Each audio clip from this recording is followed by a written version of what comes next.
I just saw a couple people come in the door, the guy in the hat. Right. Around church just walked in, and the guy with the beard, I know him, he just walked in. Okay. All right. Well, we'll give people who are standing back a minute or two more. We need one of those chimes. Ding, ding. You know, put your You can just stand up and do that. Oh, no, thank you. Good evening. We'll welcome you all to take a seat, and we'll get started in just a minute.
We're going to go ahead and get started now.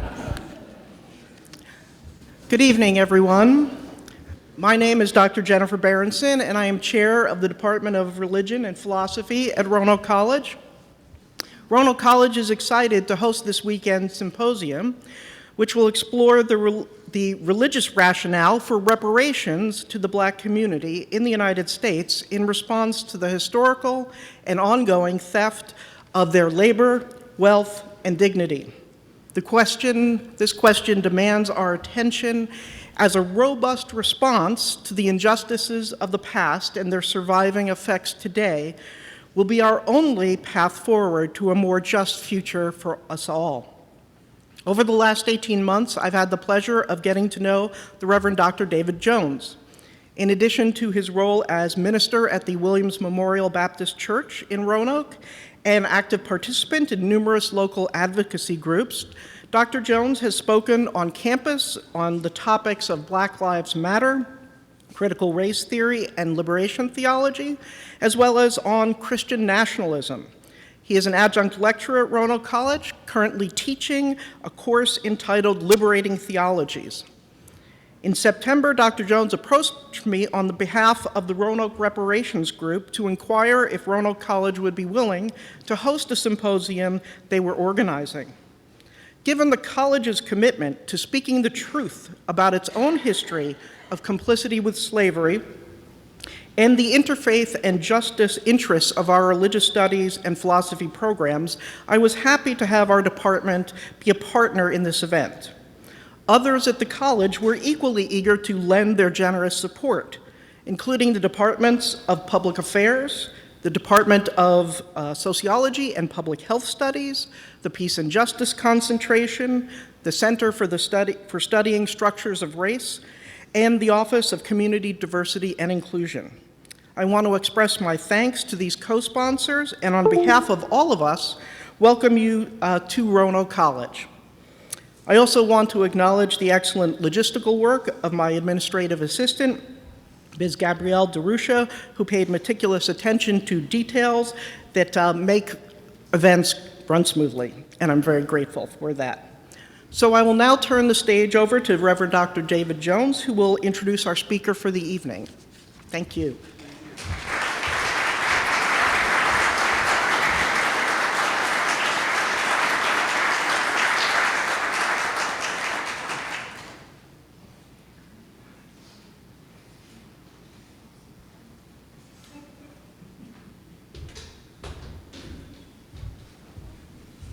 Good evening, everyone. I'm so happy to see all of you here this evening. I believe this is going to be a very informative and inspirational and empowering use of our time. I'm really looking forward to hearing what Dr. Nabors has to say with us. First of all, I would like to thank Dr. Berenson and all of the supporting organizations around this campus. We could not have done this without the cooperation of Roanoke College. They have invested time and energy and all kinds of talent and creativity and hard work in making this come to pass. And we just want to express our deep appreciation for all that they have done. I want to also recognize the members of the Roanoke Reparations Group. If you want to stand or just wave your hand in the air like you just don't care. Amen.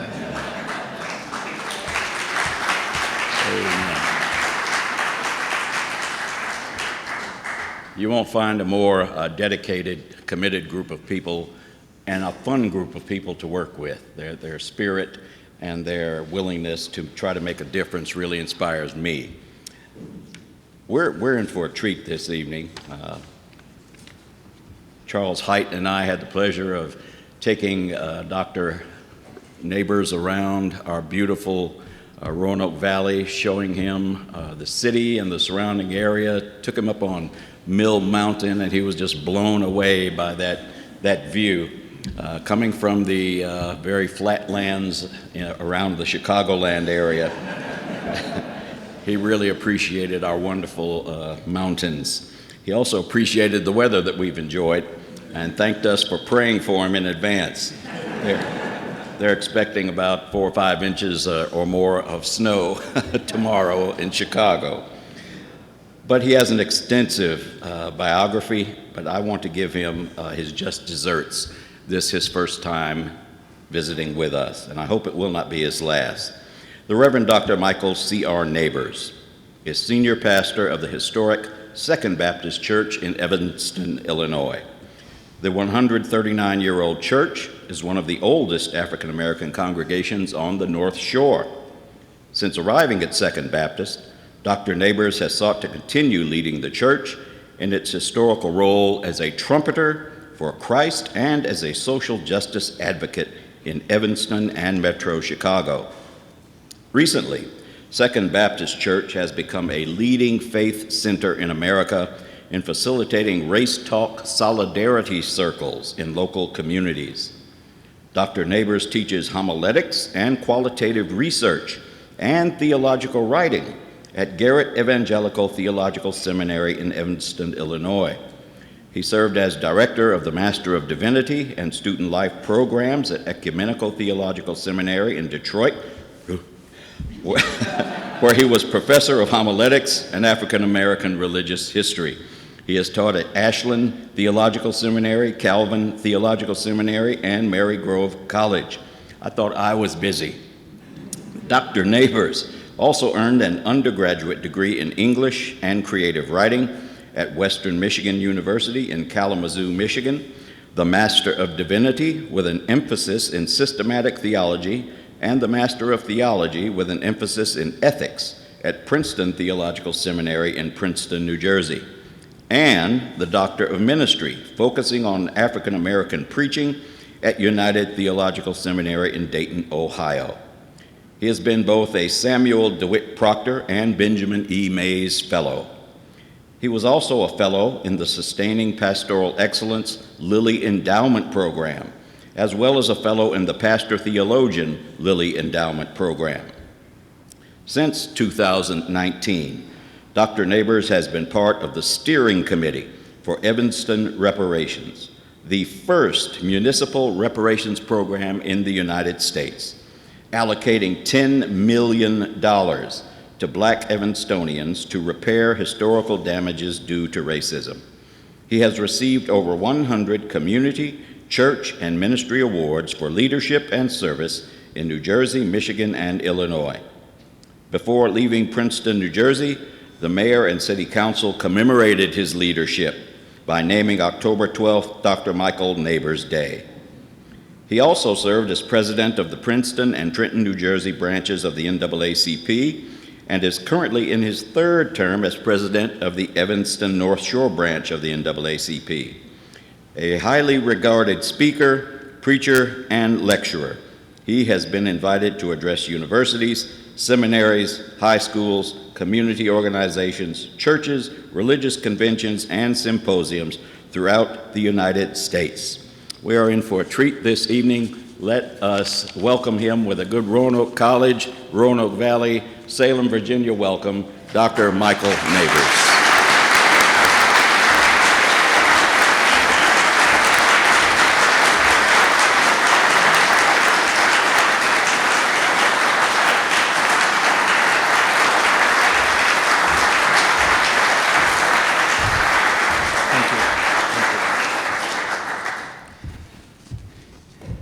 David, thank you so much for that introduction that I will never be able to live down. There are three things about that amazing introduction that you need to know. One, it exhausted me just listening to it. Number two, it is a reflection of how old I am. And number three, it also is a reflection of the fact that I majored in English and creative writing, and I write all my own introductions. So, again, I am just grateful and honored to be with you this evening and over the weekend here at Roanoke College. I want to share with you that I have had the pleasure of being able to travel for about a year now to different communities and towns around the country. If I were to keep a score, this is probably about my 21st visit to different cities and municipalities around the country, talking about reparations from the perspective of the Evanston community.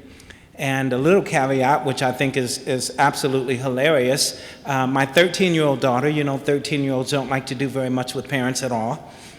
So I let her know about my traveling itinerary, and she decided, I want to go to Palm Springs, California when you speak there. I said, okay. So about a month ago, we went to Palm Springs, where I was invited to be a guest speaker, not unlike tonight, and to sit on a panel discussion about reparations with a group in the city. And we arrived in Palm Springs during the blizzard that California was experiencing. It was 30 degrees in Palm Springs. And when I arrived here last night, I called my daughter and I said, well, you should have come to Roanoke. And again, so I am honored to be here and grateful for all of the prodigious effort that it took to make this symposium happen, and that is the joining together of the various departments here at Roanoke College, the work of the Reparations Committee in Roanoke, along with David and Chuck. It's just been a prodigious work, and we have been talking and we have been on Zoom probably for the last 5 or 6 months in terms of, I think that we were just going to talk about reparations, and then after that they started thinking about the symposium, and I think the last 3 months they were just vetting me, trying to see, should we bring this guy out to Roanoke? So after all of that, here we are, and I'm grateful for the time both of them took out of their busy schedules today to take me around Roanoke so that I could see various aspects of the community. And so I've done 2 things because I am a Baptist preacher. One of the things that I did was, and I want you to know that it's important for you to see the work, I did prepare a speech, Keynote. It is about 9 pages, and I normally speak for about 22 minutes. And I also prepared a PowerPoint presentation. I'm going back and forth, and I'm trying to get a feel for you all tonight. And I think that I am not going to give my speech tonight. I'm not going to give it. And I am a manuscript preacher. I am a slave to the manuscript. I want you to know that. But I'm going to depart from that so that I can share with you the experience of the Evanston community, particularly from the vantage point of the faith-based community and the work that we've been doing with reparations for quite a while. So I hope that you will bear with me, and we will go through this together. And the call for reparations from the perspective of a local community, I'm going to share the example of Evanston, Illinois. This is for the Roanoke Reparations Group here in Roanoke College. I didn't quite understand how Roanoke College could be in Salem, Virginia, but I think I found that out earlier with wonderful guides. And I'm going to talk a little bit now about Evanston. So Evanston is a town where the population is about 75,000. Blacks comprise about 12% of that. The Latin Hispanic community has outgrown the black community in the last 5 or 6 years, and they're about 16%. The Asians comprise 5%, whites comprise the majority, 65%. So that's the way that it's broken up. There is one high school in Evanston. It's called the Evanston Township High School. It is its own district, so it has its own superintendent as well as a principal. And there are approximately 4,100 students who attend ETHS. So it is in itself a sort of modern municipality of amazing work that the teachers are doing there. So these are area views of Evanston so that you can get a feel for it, and that is, it's right along the side of Lake Michigan. So just a mile or two down the road, you have the city of Chicago, and about 8 miles down the road is the actual downtown of Chicago. So I don't know why it's a little dim. Is that okay? Can you all see that? Is that okay? It may be a little bit dim. So I'll keep going as they work it out. So a little bit of history, because I think when we talk about reparations, and when we talk about a community or a town that wants to become serious about what can we do at looking at a potential reparations initiative, the first thing that you have to do is look at the history of your town. So obviously, you know that reparations in Evanston does not have anything to do with slavery that existed in Evanston. It did not. But what it has to do is with the damage that was done to the black community due to racism over the time period that blacks finally arrived there. So blacks arrived in the 1850s, and one of the major pieces or events that occurred happened about 30 years later when there were 2 black churches that were founded. And I don't know how it works in other parts of the country, I think I do, but in Evanston in 1882, there was a small group of blacks that attended First Baptist Church and another small group that attended First United Methodist Church. Because of what was happening in the nation, Reconstruction had ended, and there was the sort of birth and development of a virulent kind of racism that was not just in the South, but in other parts of the country. These groups decided that they wanted their own independence and to render an expression of understanding God at work in human history through their own vantage point, their African American eyes. So the group from First Baptist Church left and started Second Baptist Church, where I serve as pastor. The group from First United left and started Ebenezer African Methodist Episcopal Church. So there was a big brouhaha about, well, what is the oldest black church on North Shore? Because they started just about the same time. So we hired a local historian who was a member of Second Baptist, but grew up African Methodist Episcopal.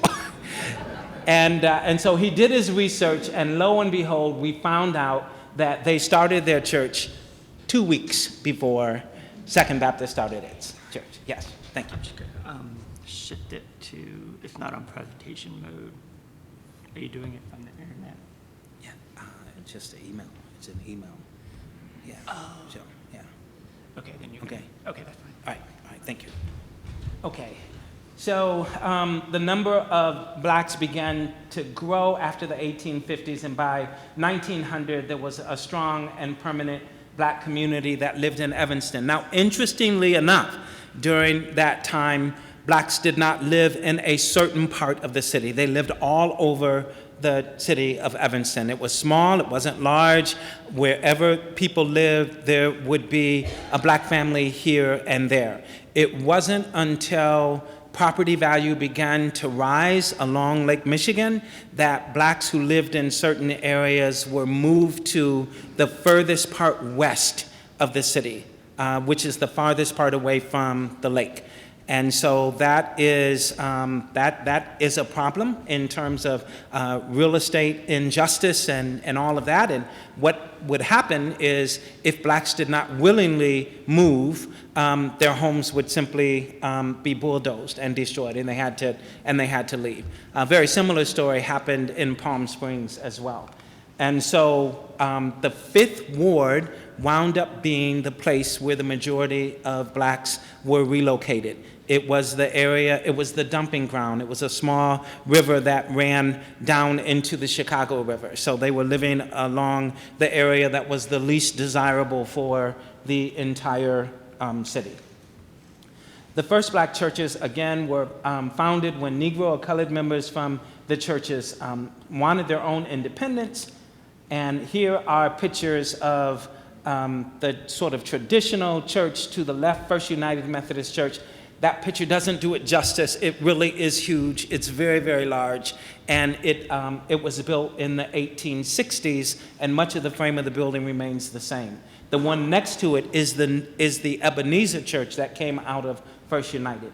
Here at Lake Street, it is officially the oldest historic building in Evanston. And it was, at one time, First Baptist Church. They went through some changes and decided that they would become non-denominational. And then the church to the right is the church I serve, Second Baptist Church. So a little bit about the relationships between all of these. So I arrived in Evanston in 2015. And when I arrived there to begin to serve as the senior pastor, there was a lot going on in our nation, and one of them was the shooting of 9 people at Mother Emanuel AME Church in Charleston, South Carolina. I was a brand new pastor, and so it was such a tragedy. People were going around in a stupor, wondering how do we respond to this. So when you're a new kid on the block, then you have a sort of a freedom to be able to say, well, this is what I'm going to do because I don't think anybody else is doing it. Now, you can't do that after 5 years, because then people will say, well, why didn't you call me? Why didn't you do this or that? But there's a little bit of a honeymoon period. And I was in my honeymoon period and called together as many clergy in the city as possible to have a community service of lament on behalf of those who were killed, and especially the survivors. Our church seats about 300 people, and I would say easily 700 people came to that event. What happened the next year? We're talking about building relationships. So I was brand new, and in that moment, I was able to build relationships with probably about 20 clergy persons all at the same time. Planning that particular program, making sure that we wrote a liturgy that was going to be conducive to every faith that was represented and every denomination as well. A year later, something else happened, right? A year later, you had the shooting at Club Pulse in Orlando, where over 50 people were killed. So we decided we're going to do it again. So we came together, we did another service of lament. These were black and white, Jewish, Muslim, Baha'i, Protestant, Roman Catholic clergy that came together to say, we as a community have to gather together and offer an opportunity to lament and figure out a way where we can try to stop these tragedies from happening again. And so as a result of that, there were 900 people that came to our church. We've become the center of these kinds of things. And again, we only seat 300 people. So I'm getting very nervous. People are everywhere. They're seated in the aisles. We had to bring chairs out. We know that the fire department said you can't put chairs in the aisle. So I'm worried. I've been thinking somebody's going to call the fire department and we're going to have to abandon this. I was so worried until I got up to speak and saw Chief Paul of the fire department in the third pew. So It was wonderful. He was sitting next to the mayor, who we had all of the city council people were there. These are the kinds of things that the Evanston community has been doing for a significant period of time now. So, and I think it's important for you to understand the backdrop for how reparations started to occur a few years later in 2019. We had built relationships. We had worked together. We had suffered through tragedies. And we were able to set aside differences, doctrinal differences, political differences, whatever our differences were. We saw a community that was in pain, and we decided to come together to do something about it. So, and that's a part of the faith-based perspective. Now, historical reparations. We know that there are quite a few reparations movements that have occurred on the international scene. We're talking now about the African diaspora, but also Native Americans have had some form of reparations, not nearly enough. Japanese Americans had some form of reparations, $20,000 for those who were placed in the replacement camps, they called them, I think, during World War II, and also the Jewish community and Germany, major reparations, but certainly not enough. So the African diaspora, where we are. In 1619, 20 African Americans arrived at Jamestown. This began the institution of slavery, specifically enslaving Africans that would last until June 19th, 1865. Even though the Emancipation Proclamation was signed January 1st, 1863, it did not become fully supported until June 19th, 1865. The majority of blacks endured giving 246 years of free labor. That's what that was. No opportunities to build generational wealth, lack of formal education, no home ownership created a gross and unyielding suppression for the majority of blacks in the country. The transatlantic slave trade, Europe to Africa, Africa to North America and the Caribbean islands, Central and South America, and then back to Europe. So we all have studied that. The first Africans, again, arrived in 1619, 20 of them aboard a ship that was called Jesus Christo, which is Jesus Christ. Look at the paradox of that. The Emancipation Proclamation signed in 1863. I'm going to keep on going rather quickly now. So the 240 years of slavery ends, and we go to the beginning of Reconstruction. In my opinion, I think that the greatest decade that black people have experienced in the United States of America was the period of Reconstruction. From 1865 to 1875, there's not another 10-year period where as much progress and development occurred for African American people. I can't begin to tell you the number of thousands of churches, thousands of businesses, thousands of insurance companies and funeral homes, everything that you can imagine started during Reconstruction, because when slaves were freed and started to form their own communities, they had nothing. And so they had to start. And what was the benefit of their being able to start? The benefit was that Union troops remained in the South to protect newly freed slaves for 10 years. And so that was until the Great Compromise came with Rutherford B. Hayes. You all are in college, you know all of that. So I'm not going to get into history, but I love history. It's amazing. Those 10 years were just an incredible kind of progress for people of color in this country. And then the period of terror began shortly after that. From 1877 to 1963, there's been a focus on lynchings. About that period of time, there were about 4,500 lynchings that were reported that are public, and we know that now because of the lynching museum in Alabama and also the African American Museum in Washington, D.C.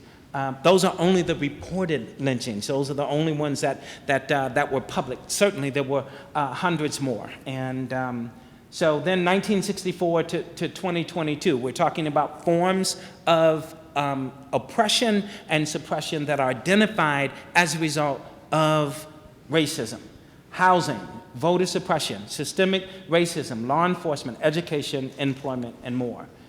So the historical promise of reparations It wasn't just General Sherman who talked about 40 acres and a mule. When you stop and think about the promises that were made to blacks in this country about reparations, it began with the American Revolution, when many slave owners promised their slaves freedom if they only fought with them against the British in order for America to become its own independent country. Many slave owners promised them freedom and others upon their death, so it was written into the will. Sometimes those wills were not honored.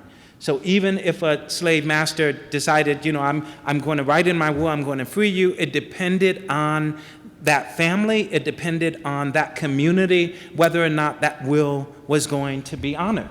After the Civil War ended in 1865, that's when General Sherman promised all black men 40 acres and a mule. That was specifically in the state of Texas. And then the 13th, 14th, and 15th Amendments promised freedom, protection to blacks as they began to live in freedom for the first time. So this is General William Tecumseh Sherman who made the promise. And this is Isom Puckett Ampey. I want you to see that now. I want you to see General William Tecumseh Sherman, handsome man, right? He's got his gear on, a Union general, absolutely amazing. And then you have this good-looking man who was a private in the Civil War. He fought in the 54th Massachusetts Colored Regiment, who fought at Fort Wagner in July 1863. Isom Puckett Ampey was born in Richmond, Indiana in 1843. When there was a recruiting effort to get black men to fight, when Abraham Lincoln and others decided they needed black soldiers in order to turn the tide of the war, he and his older brother Thomas decided that they would join the Union Army.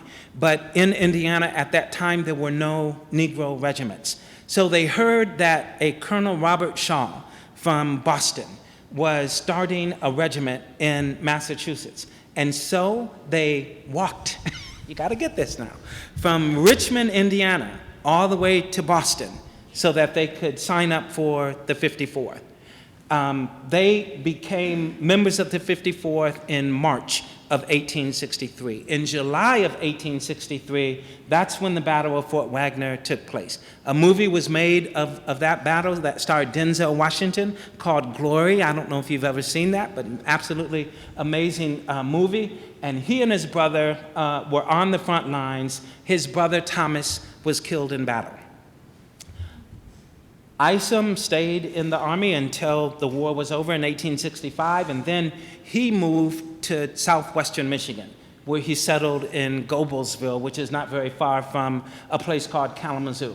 Isom Puckett Ampey had 7 children. His oldest child was a woman named Alice Ampey. Alice Ampey was born in 1868. She married a soldier named John Jones, and that soldier was one who fought in the Spanish-American War.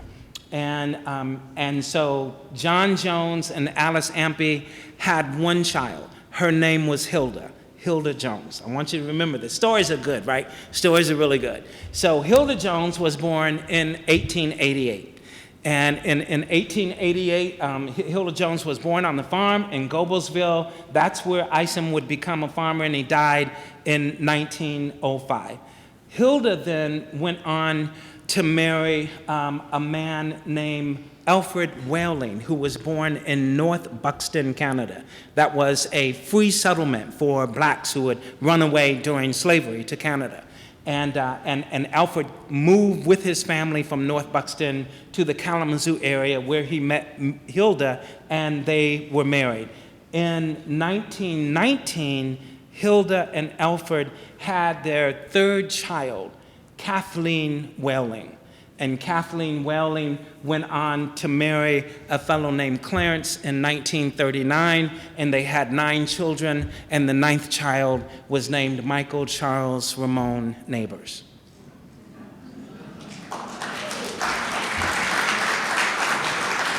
That's my great-great-grandfather. And my great-great-grandfather, Isom, is buried in Goebbelsville. So I can actually, and this is important for you to know, go all the way back in my family on my mom's side to the American Revolution, where Isom Ampey's great-great-grandfather fought in the American Revolution. Isn't that amazing? There are not many people who are African American who can trace their history back that far. Stories are very important. So we talked about the 13th, 14th, and 15th Amendment. All of that is a backdrop to where we are now. So here we are in the city of Evanston, where the city decides that it's going to authorize the work to repair and the harm and damage that black individuals and or communities of black individuals and or their descendants in the area of housing, from officially sanctioned Jim Crow redlining, government-sanctioned exclusionary lending policies, other acts of denial of equal access to mortgages, loans, and other unfair housing policies. That's written right into the reparations language with Resolution 126. This is 2019. So I gotta tell you a good story. They say confession is good for the soul. In January of 2019, Robin Rue Simmons was an alderwoman of the 5th Ward, and she gave me a call and she said, Reverend Nabors, I need your help. I need you to support a reparations move because we are going to do something amazing in Evanston. And I was the president of the branch, and that was partly why she was calling me. And I said, well, you know, okay, all right, Robin, I'm a little busy. I have something to do, but let's talk about this later. So I thought she was talking about H.R. 40, which has been stuck in Congress for 30 years. That's the national reparations agenda that was introduced by Congressman John Conyers from Detroit. So I just didn't give it any thought. She came to me again a few months later. Reverend Nabors, I'm really anxious now. We are beginning to move forward on reparations. Are you going to help me? I said, yeah, I'm going to help you, Robin, but I'm a little bit busy. I got things I got to do. And so finally, after 4 months of trying to track me down, she got in touch with a mutual friend of ours, Judge Lionel Jean Baptiste. And whenever the judge calls you have to put everything down, and I said, hey, Judge, he said, Pastor, I understand that Robin has been trying to get in touch with you to talk about reparations. I said, oh, yeah, but, so he said, no, we have to meet. And so we met at City Hall, and we sat down in a room in City Hall, and the judge said, Reverend, we need you to be involved in reparations. And I said, And then Robin said, well, Reverend, with all due respect, I've asked you 3 times. So I don't care if you're involved in it or not. I'm moving forward. I was like, oh my God. And then they explained to me that this is a local reparations initiative that doesn't have anything to do with Washington, D.C. or Congress. We are talking about doing something dramatic in our town. And when I heard that, they say confession is good for the soul. I pledged to Robin in that moment, you now have a #1 fan. I will do everything I can to support reparations on behalf of the NAACP, but also on behalf of the faith community. And we really began to go to work after that. So I didn't run into it, just excited and wonderful. I sort of had to be dragged into it. But when I got it and understood it, it was like a light bulb went off in my mind. So the reparations in Evanston seeks to remediate the underdevelopment of the black business sector of the city of Evanston. Historical and contemporary denial of access to contracts and business development opportunities resulted in business underdevelopment and significant increasing wealth gap between blacks and whites in the town. So if you look at Resolution 126, these are the 4 areas that it focuses on. And what happened was City Council said, we are absolutely excited about reparations. Anybody knows that we should do something about the racism that has occurred. But we don't have any money. And so for months, they haggled over the fact that they didn't have any money. It's a great idea. And every town in America is going to have that same kind of answer. It was an older white woman, Alderwoman Ann Rainey, who is my alderwoman, I live in the 8th Ward, who said, I think I have an idea. And her idea was to tax dispensaries, marijuana dispensaries, that were applying to the city for applications to begin their dispensaries. That was when the state of Illinois legalized marijuana. And so that's where the initial $10 million came from. A taxation 3% on every marijuana cell in the city of Evanston. And I just thought that was amazing that it came from her. So there I am involved in it. So there are 4 different pillars of how to initiate a successful reparations program in a local city. For me, one of them is community outreach. And with the NAACP, what I really specifically mean is the Black community has to be involved, and they have to take a leadership role if there's going to be any success in a reparations program in a town or municipality. And then the second pillar for a successful reparations program is that your town or city has to have a powerful historian. You have to have somebody that knows your city up and down and its history. And that is to say, what is there about, for instance, Roanoke, that happened in its history that created damage to Black people due to racism? What is the area? It may not be housing. It may not be this or that, or it may be, because it's different and unique for every single community. They have to do an internal assessment, and that internal assessment then has to be qualified and quantified by a historian who goes and does the digging to say, yes, this is what happened. Redlining occurred for 60 years. These were the practices of the real estate organizations and businesses and companies. That's why housing for us in Evanston, it was so easy to start with that, because we saw so much information historically about racism that occurred in that area. So the timeline for Evanston reparations didn't really start in 2019. I told you about Judge Lionel Jean Baptiste. Before he was a judge, he was an alderman also. And in 2002, he actually introduced reparations to the city of Evanston, but it was H.R. 40. It was the John Conyers reparations effort coming out of the House of Representatives. So we have that, and there is the former alderman Lionel Jean Baptiste, who is now a current judge in the Circuit Court of Cook County. So that's the third pillar. So the first pillar is community and Black community. The second pillar is history. The third pillar, in my estimation, is you have to have somebody who's an elected official that is saying, we need this in our town. We need to figure out a way where we can address the damage that was done due to racism, so that we can begin to make the necessary moves forward in order to create what we say in Evanston is a beloved community. We have to be able to do that. And so there has to be an elected official. It doesn't have to be the mayor, but it should be somebody on your city council. It doesn't necessarily have to be that, but it should be somebody like that. And that is Robin Simmons. Robin is the face of reparations now in the United States and probably around the world. As a matter of fact, there was a movie, a documentary that was made about Robin Simmons and the reparations movement in Evanston. And it's a fantastic piece. You have to find it, and I'll share that information with you just a little bit later. So City Council then passed the reparations ordinance in November of 2019, and it was exciting.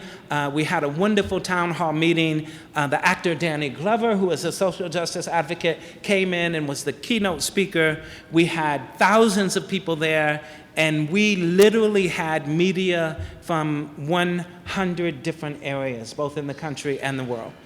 It was just absolutely amazing. So it put Evanston on the spot. It really did. It put us in the spotlight.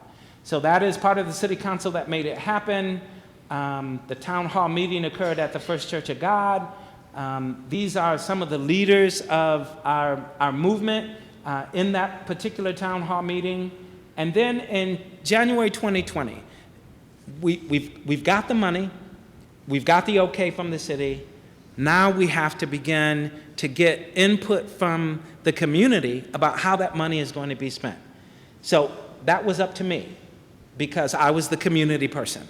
So I put together what I thought was a brilliant plan. David, it was better than that introduction that you gave me. It was a great plan. I put it together. I was so excited. We were going to go to 27 different areas around the city of Evanston and get input from folks, primarily African Americans, but everybody. What should we do to spend this money?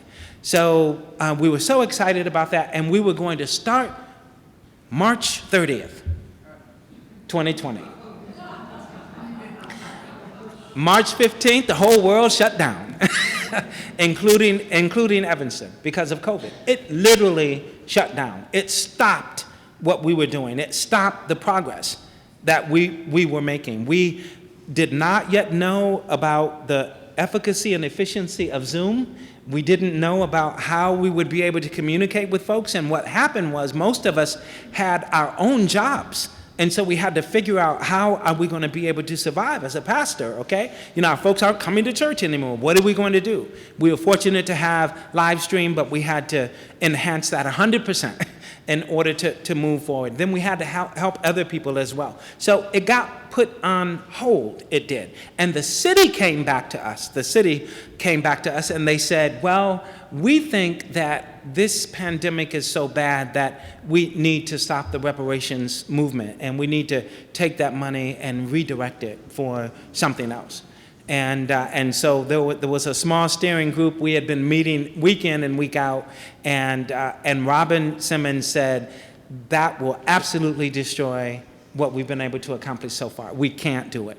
So we went back to the city and we said, nope, you can't do it. Things are really bad, they are, but keep in mind that if they are as bad as we think they are, look at the health disparities that occurs in this country with regard to the proclivities that black people have for healthcare diseases and whites. It's twice as much. So we said, no, it's the perfect time to make this happen because this disparity is going to be tremendously damaging. And you all know what the statistics were for COVID, right? In terms of the amount of marginal people who died and became very sick as opposed to those who were not marginal. So we decided to keep it going. One of the things that I want to share with you here in Roanoke is this. There are going to be detractors. If you all decide as a city, we're going to have a reparations program, we're going to do everything we can to begin to repair the damage, we're going to raise $10 million over a 10-year period, I don't know, $100 million over a 10-year period, whatever you decide, there are going to be some people who are going to say, nope, that's terrible, it's a terrible idea. And we have had detractors from the very beginning. So we have had at least a half a dozen lawsuits against the reparations movement in Evanston. And nearly all of those lawsuits come from other places around the country and other groups. There's only one lawsuit for a group that is in Evanston. So if you don't have thick skin, if you don't have the ability to withstand critique, even from folks that are supportive of you in other areas, even folks that go to the same church that you go to, then this business is going to be very, very difficult for you. You have to have thick skin. There are about 5 of us who still sort of oversee and talk about the Evanston reparations. It's expanding and growing like you wouldn't believe, and we commiserate with each other on a regular basis. I was talking with Robin the other day. I don't know if I was crying more or she was crying more about the difficulty of receiving the critique and the animus and the hatred that is hurled in your direction, sometimes from the most unlikely sources. So here's another picture again of all of the wonderful things that we did. So now we're going to go, and I'm coming close to an end here, but now we're going to go to about a year into this whole idea about can reparations work, and about 6 months into the reality of RS 126, starting reparations in Evanston. That same small group of us, Robin Simmons, Peter Braithwaite was another alderman, Dino Robinson is the historian, and myself, we decided to get together and talk with the president and CEO of a local community foundation. It's called the Evanston Community Foundation. We came up with the idea of starting a 501c3, a nonprofit organization. That $10 million is under the auspices of the city. That is bureaucracy. That is taxpayer dollars. But we thought if we start a nonprofit organization, we can also receive contributions and money regarding reparations, and it will be monitored by a board that comes from the Black community. So we started the organization, and the Black community comprises the board. So they are members of historic Black churches. They are members of what we call in the Black community the Divine Nine. Does anybody know what the Divine Nine is? Those are the fraternities and sororities that are predominantly Black and on college campuses around the country. And so Saul Anderson is the current CEO and president. The former CEO and president was Monique Jones. She's an African-American woman. He's an African-American man. They were all for it, and it was all systems go. So we started what is called Reparations Stakeholders Authority of Evanston, RSAE. It became a powerful, powerful piece. From March 2020 to March 2021, we engaged in community discussion, informal, about reparations, about how are we going to spend the money that may come into RSAE. And let me tell you what happened. I'm going to go quickly. That's the mayor. I'm going to skip some of this. And in July of last year, the interfaith community of Evanston, after all of these relationships that I talked about in 2015, 2016, 2017, they came together and they asked me to conduct a meeting with them and African American clergy. There are two clergy groups in Evanston. One is white, one is Black. One is interfaith, and one is focused on just the Protestants. And so one is white and one is Black. And so I belong to both of them. So I sort of had a meeting where we came together, and the interfaith community said, we want to do something about reparations. We want to participate. What can we do? We said, we don't know what you can do, but what do you think you can do? You know, what is your energy? What is your effort? And so after a short period of time, they decided that they would come together and declare that they would be supporters of Evanston reparations, and that they would actually begin to create programs and raise money for reparations. Around that same time, you have the first 16 recipients of the Evanston City reparations who received $25,000 apiece for housing projects. Okay? Here's the Interfaith Reparations Rally that was held in June of last year. It was actually on June 19th. That's Fountain Square, the middle of the city. This was the first time that the Interfaith group had a gathering where I was not a part of the planning. They said, but Michael, you can't be a part of the planning. You know, we're the white folks who are trying to do something for reparations. So you don't need to do reparations for yourself. We need to do reparations for you. Do you all understand that? That's amazing language that was coming forth. I said, no, but I want to speak. Let me give the prayer. Let me, let me offer the invocation, the benediction. Nope, I was out in the crowd like everybody else. And that group of clergy, about 18 at that time, there are 91 houses of worship in Evanston. There are 18 that came together. They signed a great big billboards talking about their commitment to reparations in Evanston. They all signed off. Now we have over 35 that have signed on. And let me tell you what happened. Well, that's a little bit different. So what happened was they said, whatever we raise, we are going to present to the Evanston community at the annual Interfaith Martin Luther King Jr. service. And that's always the third Sunday of every year. And so we started the Martin Luther King Jr. service when we got there in 2015. And so we were excited about that. We had a service. It was in the 5th Ward. It was at Faith Temple Church of God in Christ. And at the end of the service, it was a lively, wonderful service. There was standing room only. There were probably about 500 people there.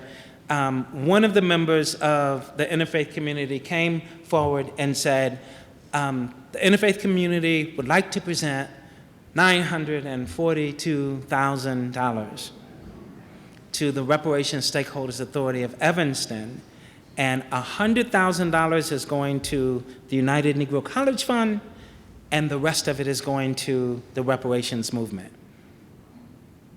18 houses of worship raised nearly $1 million in about a 6-month period. And that was just the beginning. Since that time, the interfaith community, which is predominantly white, and the Evanston Own It, which is predominantly black, have planned social justice field trips. We went on our last one on March 12th down to Chicago, spent 8 hours together. And we went on another one in Evanston, and we have 3 more lined up. We're also doing Solidarity Circle race talks with black congregations and white congregations, talking about race and reparations and eliminating racism in Evanston. Our church is leading that second because we got a pretty sizable grant from Northwestern University. Any Roanoke people in the house? See what colleges can do? I'm just saying. So we got a sizable donation to train our facilitators to make that happen. And we have had nearly 50 small Solidarity Circle race talks with 8 different congregations reaching 600 people in the last year. I can't begin to tell you the relationships that have formed as a result of that. We are visiting each other's churches. This Sunday, the Unitarian Church is bringing its junior high class along with members of its church. They told us that we should expect 35 members from the Unitarian Church to our regular service at Second. We're doing the same. What we have done is we have begun to tear down a century of walls that were built up because of racism, because of misunderstanding, because of different forms of discrimination, and we have begun to see each other as part of the same community. It is not easy. There are folks who are saying to me, who are in the black community, Reverend, it's too easy, you're doing it too easy, you need to come in blasting, hammering, demanding. I'm like, that's not my style. That's not my style. If you want to do that, let's see how far it goes for you. But my style is a little bit different. I want to, if I have to err, I want to err on the side of justice and love and kindness, because for me, that's what it means to be a Christian. At the same time, I also have demands, and those demands are, before we can really achieve reconciliation, we have to make sure that justice is being done. And so, as we say in Evanston often enough, 2 sayings, and I'll end on them. 1, we may not have it all together, but together we have it all. And in the words of the late Benjamin E. Mays, who was the president of Morehouse College, he would say this all the time at every commencement exercise to his graduating students: the urgency of the moment. I only have a minute, only 60 seconds in it. Forced upon me, didn't choose it. I must suffer if I lose it, give account if I abuse it. Only a tiny little minute, but eternity is in it. So this is your moment, Roanoke. This is your moment.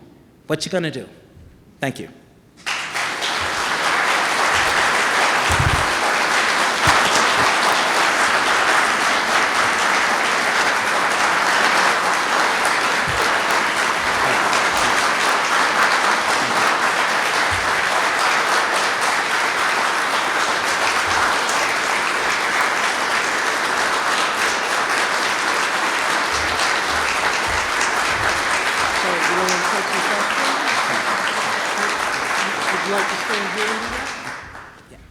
Okay, thank you. If we can have somebody find the lights there to get the lights up a little bit, that would be great. Oh, there we go. Oh. Bingo, thank you, perfect. And then there was light. So Dr. Nabors is graciously willing to take some questions. I have some mics, so if you would like to raise your hand, we'll come around and just turn that one on. We have one over here.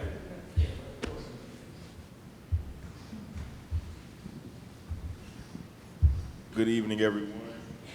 Good Thank evening. you, Dr. Nabors, for coming to Roanoke College in Salem, Virginia. Thank you. But my name is Jordan Bell, and I live in the city of Roanoke. And my question is, a lot of the things that you spoke about during your presentation is a lot of the things that happen in Roanoke. Receiving reparations in Roanoke wouldn't necessarily be because of slavery happened in Roanoke and in this area, but it wasn't as devastating to this area as it was to other areas in the South. What was devastating to this area was urban renewal. Yeah. And so have you seen any examples, or are you working on any examples of reparations due to urban renewal? Because, you know, as we all know, you know, hundreds and hundreds of businesses and homes and churches were completely wiped away through urban renewal, and that happened right here in Roanoke. Yeah. Gordon, thank you for that great question. And I think that that is a sort of pernicious and persistent issue that has been raised in different communities that are facing the idea of doing reparations now.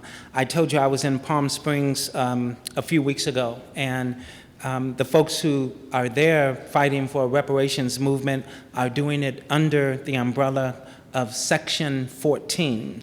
And just a little bit of amazing information about that. Section 14 was an area in Palm Springs that was 1 square mile that was a part of an Indian reservation. And all minorities in Palm Springs lived on that reservation, including what they say Mexicans, the indigenous tribe that owned the reservation, and blacks. They all lived in the same area. In the late 1950s, Palm Springs was really becoming the place, you know, the place, right? Everybody was buying a home in Palm Springs, and whether it was Frank Sinatra or Dean Martin, you know, that Rat Pack group, you know, that was the place everybody went. And so the mayor was embarrassed by what he thought was the terrible condition of that 1 square mile. He gave those folks 1 week to move out of Section 14. Some of them he only gave a day, brought in the bulldozers and plowed everything down. That included homes and businesses and houses of worship. They got no money for relocation. They got no money for what was destroyed. They had to go. So their reparations is a demand for compensation for what was lost. Some of them are still alive, but mostly children and grandchildren are still alive, and an opportunity to live somewhere else in Palm Springs, because Section 14 now is a wonderful area of the downtown. So that urban renewal is everywhere. There is a group in Detroit that has started a reparations program. In Detroit, there was an area historically that was called Paradise Valley.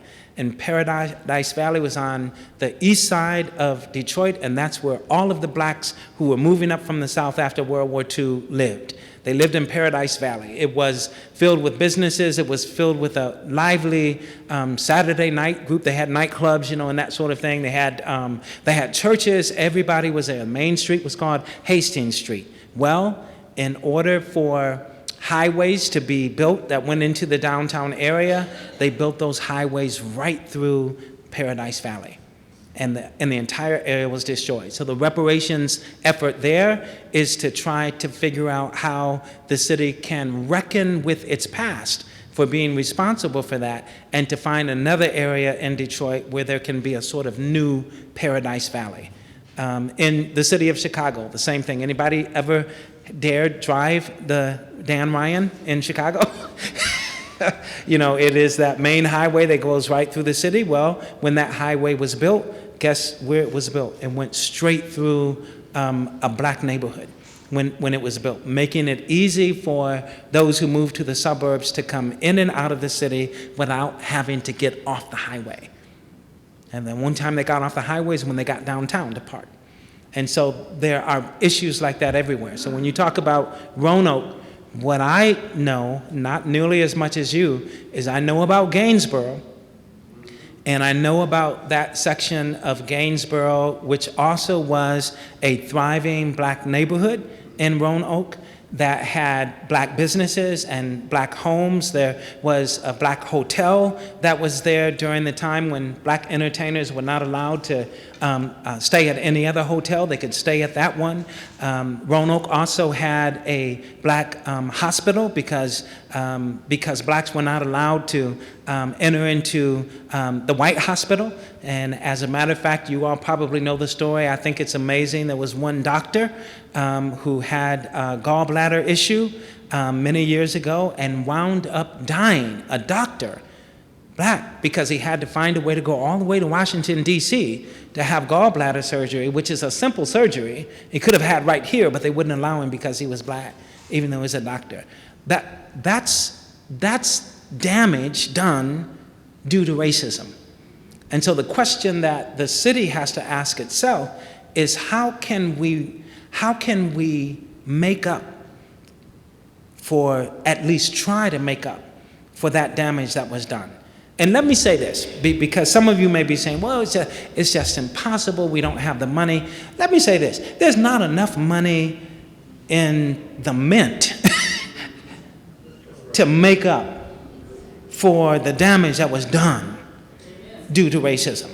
You all have to understand that. That's true. Now, we're not even talking about what happened to indigenous people who are already here. We're not talking about the other people. We're talking about black people. How can you find enough money to make up for that damage that was done? We know that there were probably between 5 and 10 million Africans that were taken from their land and brought here, but we don't know how many have bones that are at the bottom of the Atlantic Ocean because they didn't make it. And then for those who arrived, imagine what they went through in terms of culture being stripped away, language being stripped away, religion being stripped away, everything being stripped away. There's no money to repay that.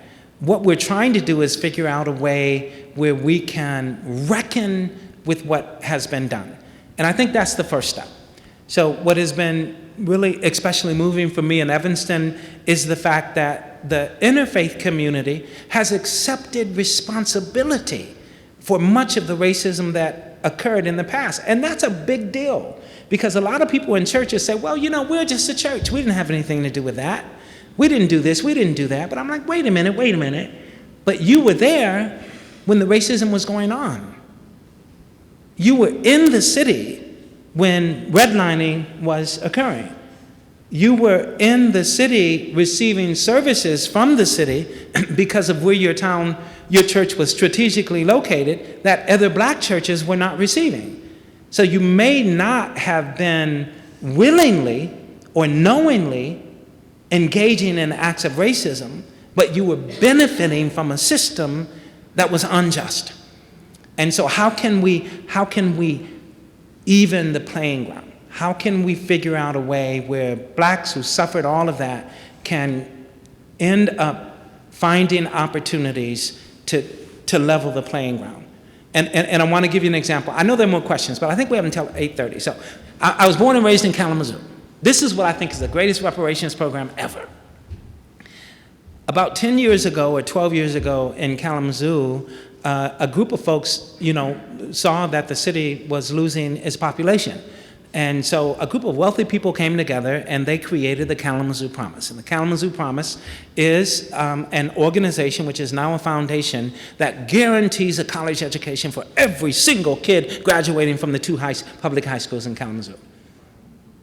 Guaranteed. Now, I'm not encouraging you all to move to Kalamazoo. But what I am saying is that is a whale of an idea. And that's black, white, and other. Every student. What happened was, very shortly after that happened, many people started moving into Kalamazoo, and guess how old their children were? They were going into the 12th grade.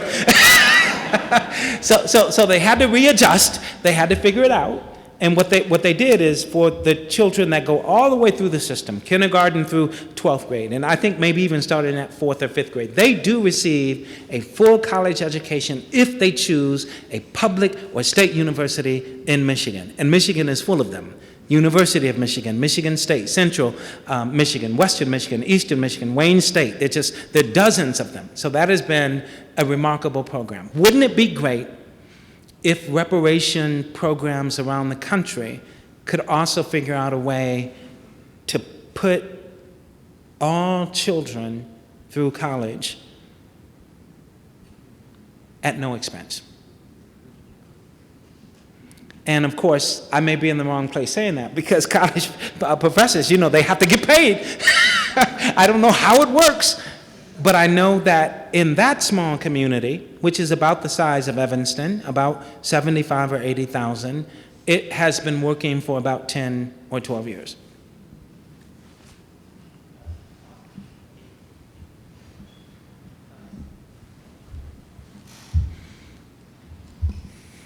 Thank you for your talk. It was wonderful.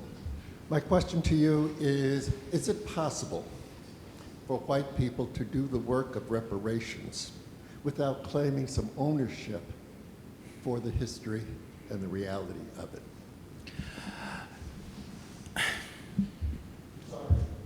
Yeah, yeah. So, man, you ask a really hard question. So, let me try to say it this way.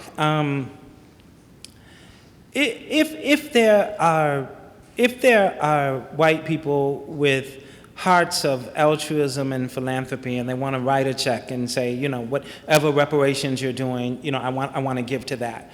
I don't think that there's a reparations movement that will say, well, okay, let me ask you how you really feel about reparations. We're going to take the check, right? Because I think that's just the reality of the work. Real reparations is not just focused on money. Real reparations is focused on breaking down structures that divide us.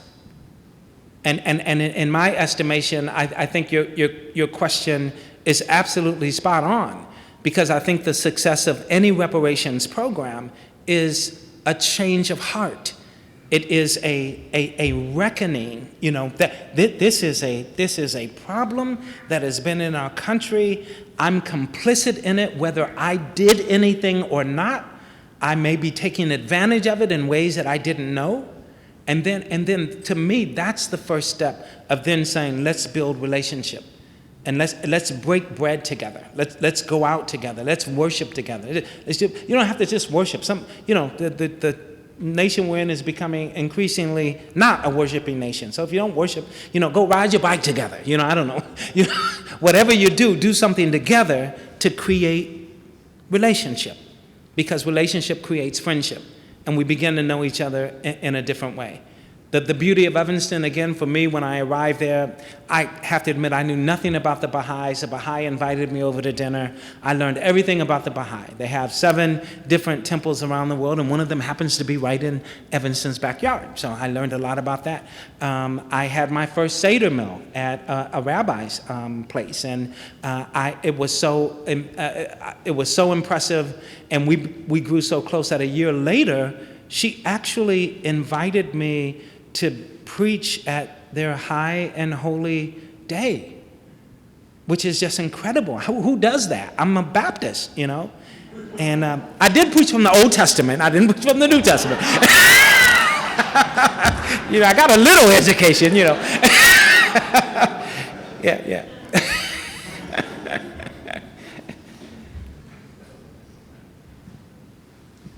I too, my name's Kirk Bell, and I want to really thank you for being here, and I appreciate you not using the manuscript. We connected with you, so Thank you very much. So, thank you.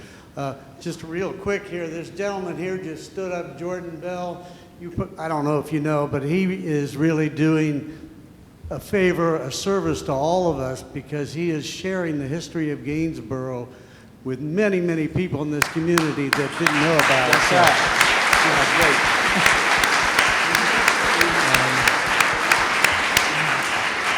But I wanted to ask you, and it's related to Reverend Walter's question too, is how do you measure, because it isn't measured in money, how do you measure reparation? And I don't know if success is the right word, but how do you measure that the reparation is truly transforming and effective? Mm-hmm.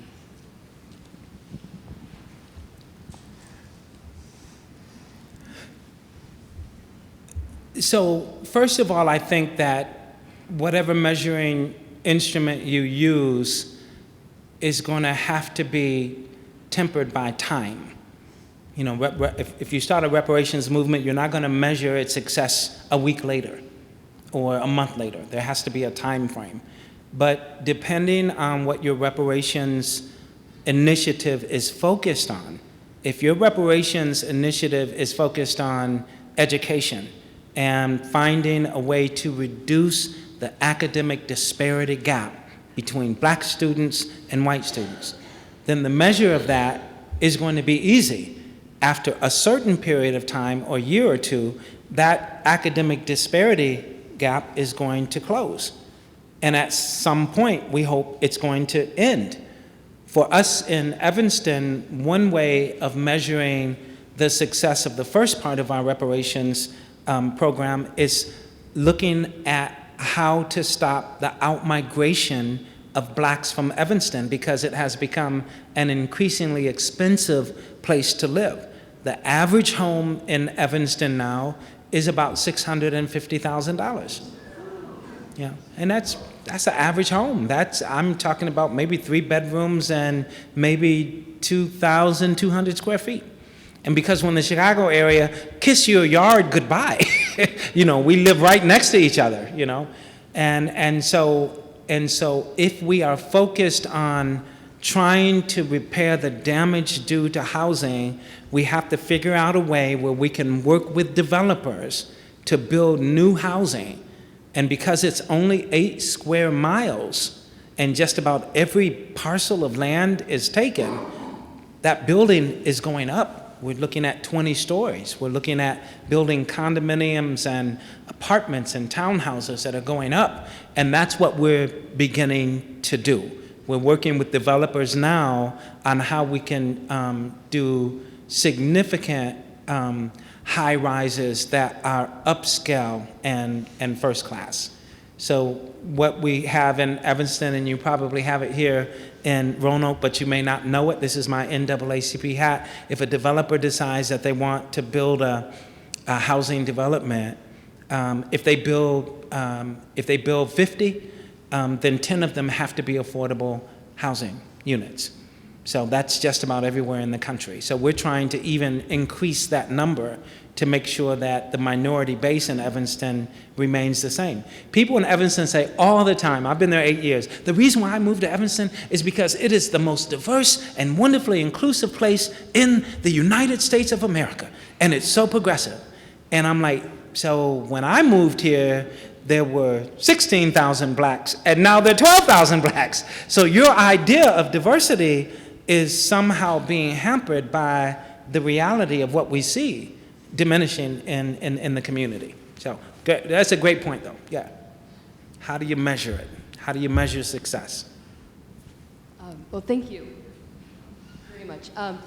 It's been wonderful to hear your talk. I think you partly answered the original question I was going to ask, which is what is the next step for Evanston? Because you mentioned the talks and the money, but I'm sure there are still systemic inequities. If you want to speak any more to that, besides the housing initiatives you're talking about, I would be interested. But I was also wondering, just kind of at the nuts and bolts level, how did you decide who the first recipients were? And say that, could you speak up just a little more? Sure. How did you decide? Tilt it. Okay. Is that better? Yes. Okay, sorry. How did you decide who the recipients were? And was it just like a blanket, 25,000 for everyone?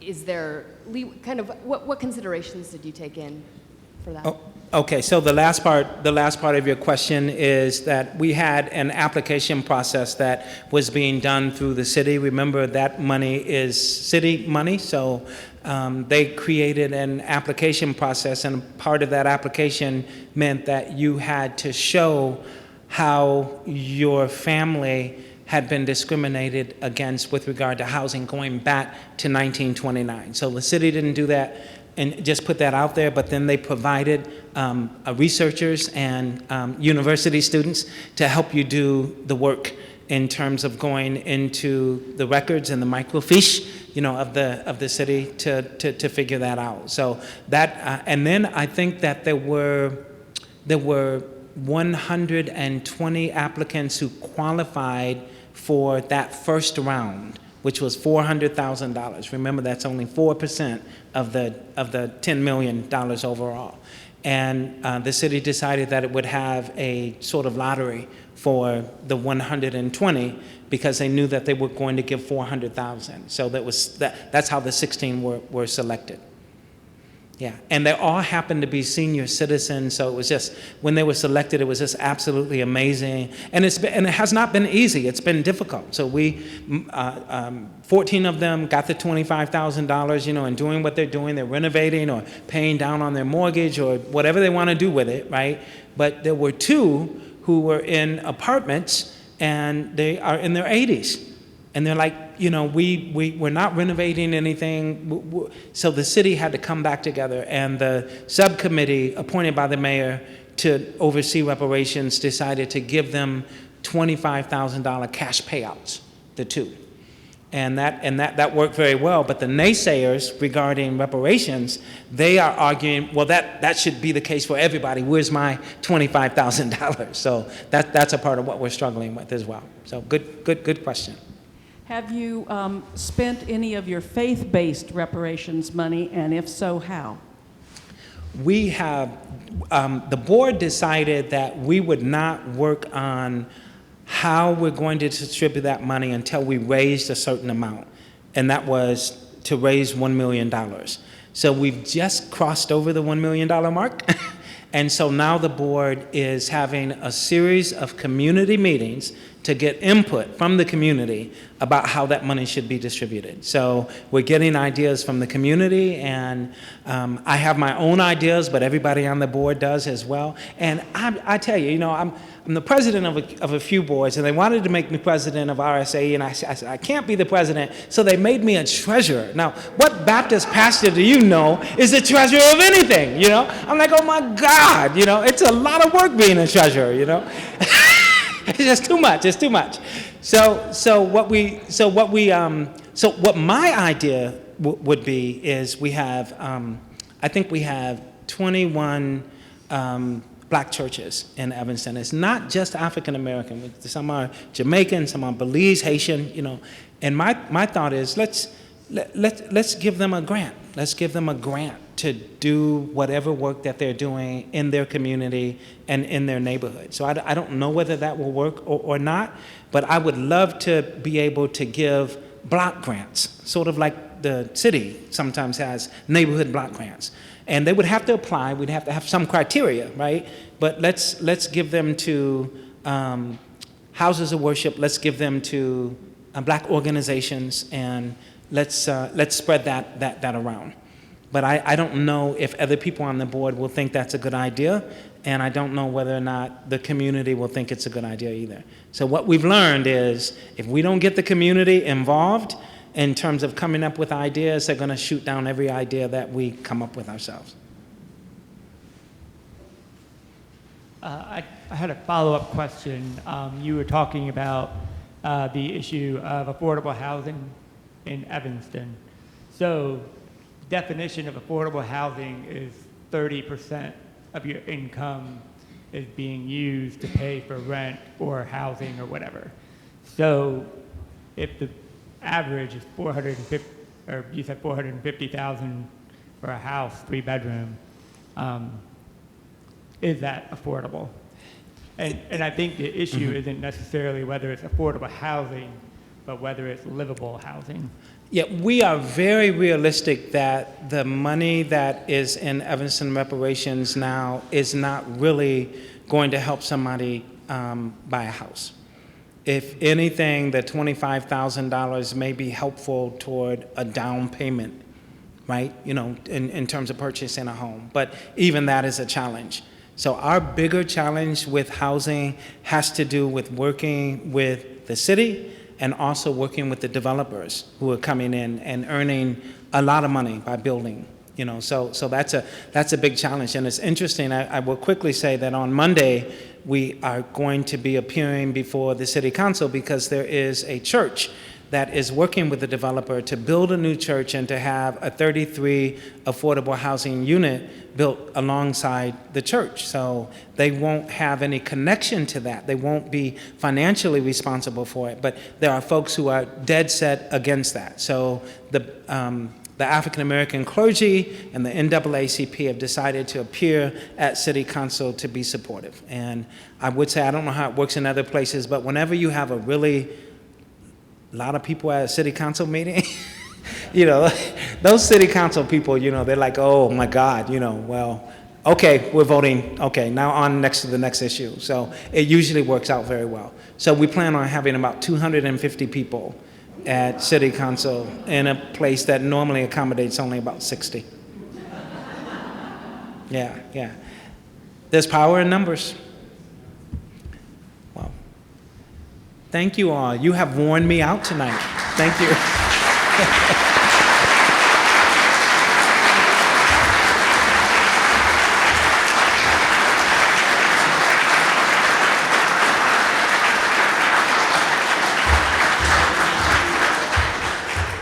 Thank you all for coming this evening. I think there's still some food back there, so please take some. Oh, it looks...